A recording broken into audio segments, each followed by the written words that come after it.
It was one of the more anticipated matchups of the non-conference college football schedule. Ohio State going to Oklahoma. The Buckeyes took care of business 45-24. We bring in Brandon Zimmerman from the Buckeye Battle Cry, who's helped us out a number of times here in recent weeks to set up the Ohio State games, the matchups, the recaps. Brandon, of course, this is the one that everyone's anticipated, waited for.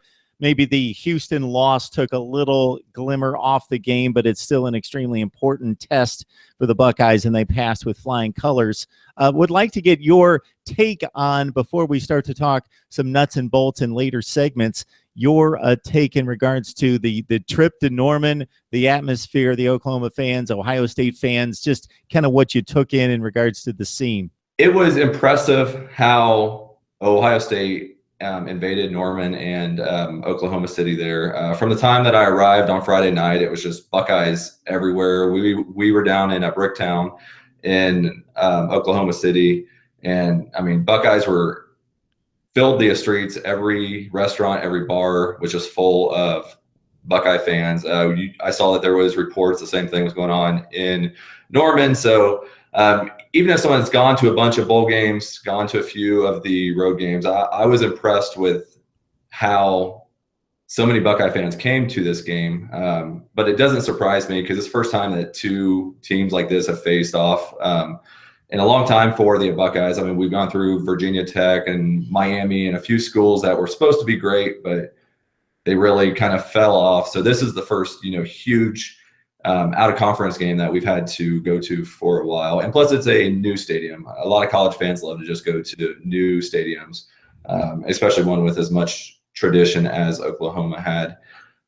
Saturday game day was awesome. There were a lot of Sooner fans and Buckeye fans out tailgating. It was weird. It kind of seemed like one big happy family. Everyone was just kind of talking with each other, a lot of grilling out and drinking. There was no issues that I saw with fans, no fights, no arguments. There wasn't even really too much smack talk or anything. It was, both teams just wanted to see a great game. Then, of course, the storms rolled in and we all turned into one big family, sheltering, letting the storm pass by. So that's what I like to hear about the fan bases. So we're all serious about college football. That's why we watch so much and talk about it and make trips like you just did over the weekend. We love our teams, and we're serious about the matchups and want to see them succeed. And these games are fierce and intense, but it's football. It's football. It's not life. We're all people, and it's nice to see that the fan bases can go at it in a fun way. But if something very important is kind of threatening the situation, whether it's weather, whether it's at times we see certain situations that go beyond the football field where various fan bases will rally for other schools and other teams, and that's good to see that it didn't cross the line. No, I mean, it was just great how both fan bases went there. I was kind of worried about it because every fan base has that small percentage of fans that just are that bad bunch that nobody really likes, but we have them around. I even wrote an article about this on Thursday. Just pretty much go there and be a fan of college football, be a fan of the Buckeyes, learn about what the Sooners do, learn about all their traditions, their pregame stuff. I mean, that whole pregame and first quarter was crazy there. I mean, that fan base is awesome. Just the little things that they do, Boomer Sooner, it was crazy. Then once the scoring started, it got a little more quiet.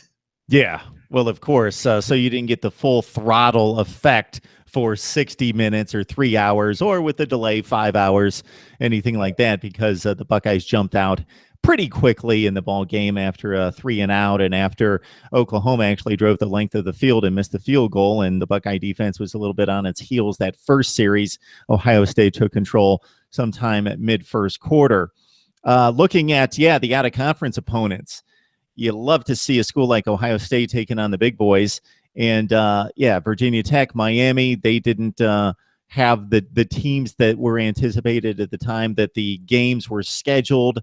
There's a Washington game in there in 2007, a back-to-back against Cal. So it's really been USC, the 2008 game in Los Angeles at the Coliseum, and 2009 with a return trip and a last-second USC touchdown in beating the Buckeyes in Columbus in 2009, that the last time there was that kind of heavyweight matchup for the Buckeyes to face off in non-conference play.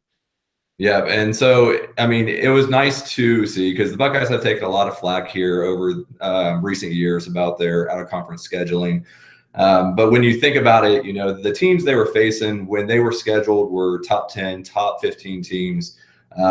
But, you know, college football, we just schedule things so far out now. I mean, the Buckeyes have people scheduled out till 2026 that, you know, you just don't know how they will be. So they got the bad luck of the draw there with, you know, Vatech and Cal and Miami falling off. But Oklahoma definitely lived up to everything that I think both well, I can't say both fan bases, but both fan bases with the surrounding stuff enjoyed. I'm sure Sooner fans didn't enjoy how it turned out, but all the game day stuff leading up to it was probably what both fan bases were really looking forward to.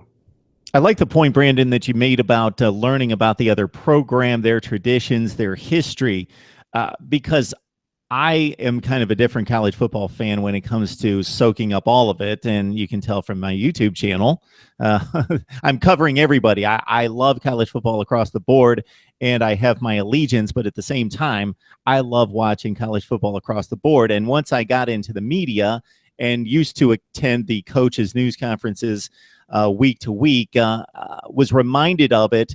I used to cover the SEC and was covering Ole Miss, Mississippi State, Alabama up close and personal each and every week, and got a taste of it again in watching Stoops and Myers press conferences this week, that they're asked about the other side and their remembrance of big games, and just Oklahoma with Switzer and Ohio State with Woody Hayes and Earl Bruce, and remembering back to when I had engagement with the fan bases a little bit more, and even now where I have to step back and realize that most fans are very tunnel visioned. They focus on their team, and I'm not slighting that, because it's entertainment, it's recreation, you do whatever you want. I just have more of a national feel and like to take it all in and understand and know what's going on everywhere. So it surprises me at times, and I have to remember that regardless of how big Ohio State football is or Oklahoma football, that tons of college football, I shouldn't call them college football fans, they're fans of their own teams, have no idea what's going on in other sections of the country in terms of elite college football programs. Yeah, and I mean, that's where I think fans really should focus on that more, because, you know, that's what kind of separates college football from the pros. You know, I'm not a fan of pro football. I'm all about college football. I love everything that goes into a game day at every college stadium. I mean, it can be the smallest college to a large college. You know, they're going to have certain, alma maters, and their band are going to play certain songs. There's going to be certain music that pumps up the crowds. You know, it's just all that goes into one game day experience. And I mean, I just feel like any fan that doesn't pay attention to other teams' schools, their game day experience, is missing out on what it really means to be a college football fan. All right, Brandon Zimmerman joining us from the Buckeye Battle Cry to recap not just the ball game against Oklahoma, but the entire experience against the Sooners and the trip to Norman. Brandon, we appreciate the time. Hey, thank you for having me.